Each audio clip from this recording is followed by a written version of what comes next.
एक व्यक्ति पूछेगा ऑन बिहाफ ऑफ मैं उसी से मुखातिब हूँ।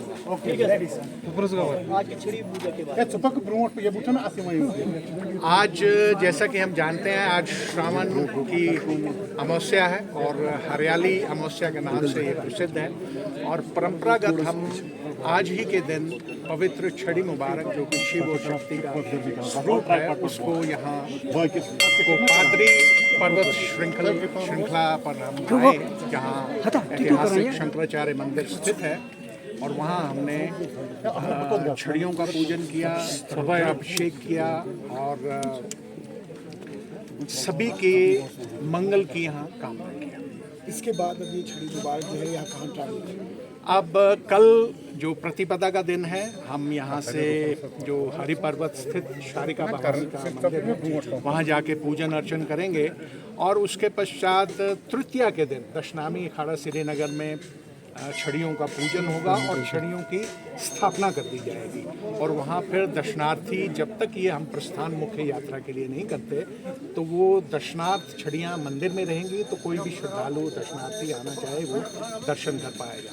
उसके पश्चात पंचमी, नाग पंचमी, जो कि एक प्रसिद्ध मुहूर्त है, हमेशा से परंपरागत नाग पंचमी, जो कि इस वर्ष 21 अगस्त को है, हम वहाँ पूजन करेंगे। अगर आपको स्मरण हो, जब यहाँ हालात अच्छे थे तो ये जो नाग पंचमी के दिन हम पूजन करते थे और पूजन करते ही हम प्रस्थान कर देते थे। और ये पूरा दशनामी अखाड़ा श्रीनगर से लेकर पवित्र गुफा तक का जो मार्ग है वो पैदल तय किया जाता था।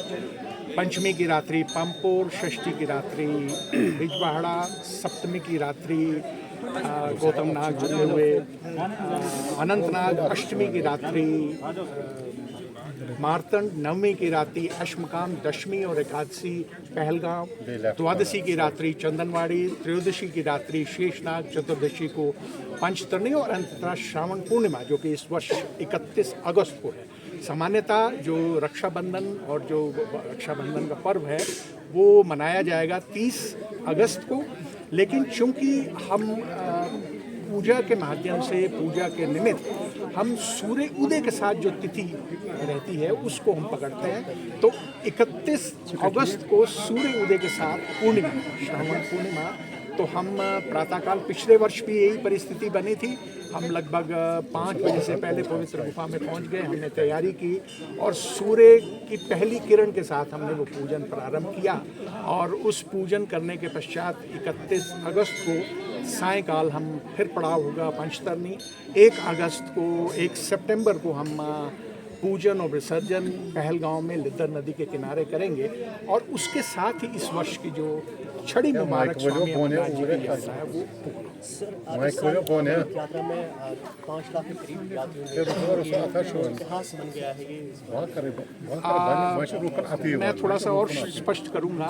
जो 2 दिन 3 दिन पहले तक जो समाचार है वो 4,30,000 31,000 तीर्थयात्री दर्शन किए। और अब चूंकि संख्या निरंतर ये कम हो रही है, 2-3 दिन पहले ये श्री अमरनाथ जी श्राइन बोर्ड या प्रशासन ने निर्णय लिया कि जम्मू से जो कॉन्वॉय है वो अल्टरनेटिव डेज पे निकले। तो अगर आप कह रहे हैं रिकॉर्ड वाली बात, तो मैं आपको स्मरण दिलाना चाहूँगा। आप जैसे इस बार की जो यात्रा है वो 62 दिन की यात्रा है, और इस वर्ष की यात्रा का जो असाधारण पक्ष है वो यह है कि इस वर्ष 2 श्रावण थे। तो हमेशा से ये यात्रा आषाढ़ पूर्णिमा से श्रावण पूर्णिमा, इस मास को सावन का महीना बोलते हैं। तो इस बार ये एक्स्ट्राऑर्डिनरी एस्ट्रोनॉमिकल सिचुएशन बनी। और उससे पूर्व 2004 में 19 वर्ष पहले यही परिस्थिति बनी थी। तो उस समय श्री अमरनाथ जी श्राइन बोर्ड, मैं भी उस समय बोर्ड में हिस्सा था, तो हमने एक सामूहिक निर्णय लिया कि इस वर्ष की यात्रा, चूँकि 2 श्रावण है, अधिक मास है, तो हम 2 मास की यात्रा हम करें। लेकिन किन्हीं कारणों से वो उस वर्ष यात्रा 60 दिन की तो नहीं हो पाई, 2 मास पूरे नहीं हुए, लेकिन केंद्र सरकार की इंटरवेंशन से 45 डेज की वो यात्रा हुई। अब इस वर्ष मुझे ये प्रसन्नता है, भले तीर्थ यात्रियों की संख्या कम है, लेकिन निर्णय जो किया गया कि पूरे 62 दिन तक ये यात्रा चलेगी।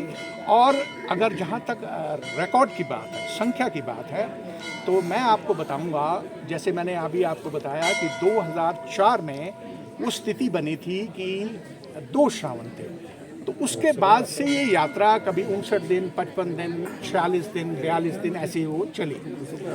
लेकिन 2012 का जो यात्रा है वो इस संदर्भ में बहुत महत्वपूर्ण है। उसका कारण ये कि जब से ये यात्रा एक्सटेंड हुई है, यानी कि 2003 तक ये 1 महीने की यात्रा होती है।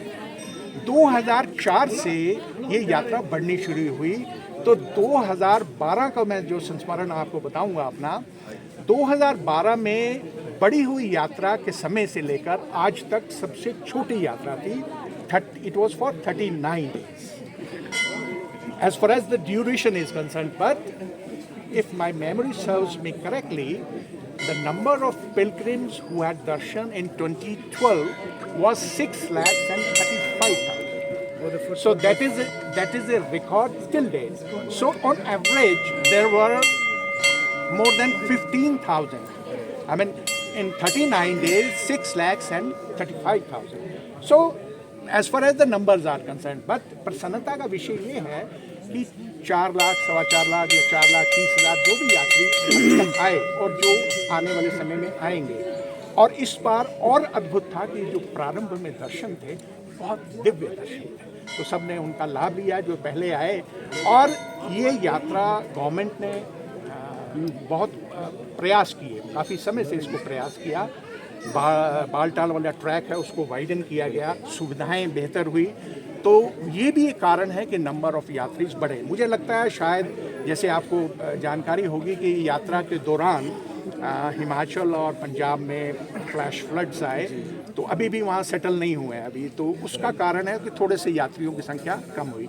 बहरहाल संतुष्टि के बाद संतोषजनक बात यह है कि ये इंसिडेंट फ्री यात्रा थी। सभी दर्शनार्थी जो भी 4,30,000 उन्होंने दर्शन किए वो सकुशल अपने घरों को लौट चुके। सर लास्ट में ये सवाल, क्या यहाँ जो हालात है, अमरनाथ यात्रा जो भाईचारे की मिसाल है, किस तरह की एग्जाम्पल पूरे देश को? ये ठीक है तो कि अमरनाथ जी की यात्रा एक यहाँ से हमेशा से एक मिली जुली संस्कृति का उस परिप्रेक्ष्य में हम देखेंगे तो यहाँ का जो आवाम है, जम्मू कश्मीर का जो आवाम है, चाहे जम्मू संभाग के हों चाहे कश्मीर के, इन्होंने हमेशा से यात्रा को ताबून किया। और मेरा उनसे भी ये फिर से संदेश होगा कि वो और अच्छे से तीर्थ यात्रियों को या टूरिस्ट यहाँ जो भी आता है उनसे अच्छे से मिलें, क्योंकि यहाँ कोई भी प्रांत भारत का तो ऐसा नहीं है जहाँ से प्रत्येक व्यक्ति अपने जीवन काल में एक बार अमरनाथ जी की यात्रा करना चाहता है या यहाँ भ्रमण के लिए वो आना चाहता है। तो यदि हम उनसे अच्छी तरह से मिलेंगे तो ये संदेश एक एक व्यक्ति अपने अपनी स्टेट अपने घरों में जाकर, ये कितनी तेज 4 लाख जो तीर्थ यात्री है वो कम नहीं होता, और टूरिस्ट का जो फुटफॉल है वो भी मुझे लगता है बहुत अधिक था इस बार। तो आने वाले समय में मुझे लगता है यहाँ पर जो अमरनाथ जी की यात्रा में अधिक से अधिक लोग आएंगे और बेहतर सुविधाएं होंगी और टूरिस्ट भी इससे बेहतर संख्या में यहाँ पर आएंगे। और मैं कामना करूँगा अमरनाथ जी के जब मैं दरबार में पहुँचूँगा कि यहाँ पर जल्द से सुख और समृद्धि जैसे पहले थी उस 89 एरा वाली वो फिर से यहाँ स्थापित।